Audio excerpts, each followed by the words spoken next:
How many wings can you eat in under 12 minutes? Apparently, the world record is 176. set by this man. And as you all know, I'm a connoisseur ng pagkain at 4 pieces per set ang laman ng 6 na flavor na to. Pero tignan ko pa lang, lulula na ako at natatakam ako.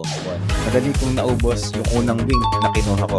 Kaya nasa isip ko, madadalian lang ko. Pero halos 3 minutes na kagad yung lumipas. 3 wings pa lang yung nakakain natin.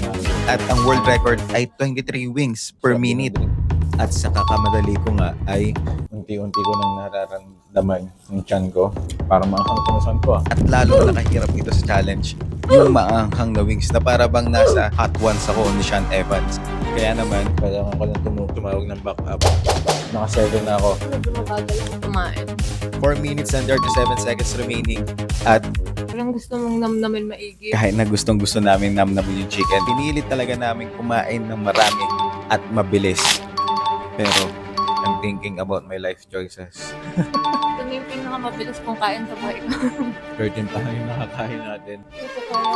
Ako rin, ala, Enough na ako dun. give up na ako. And 15 lang tayong total na chicken wings. That's 232 short sa world record. Silver lining, masarap yung chicken wings. Kaya hindi ko rin mamadali ng kain eh. Malutong, malaman, distinct talaga yung lasa ng mga wings sa isa't isa. Eh, ikaw ba?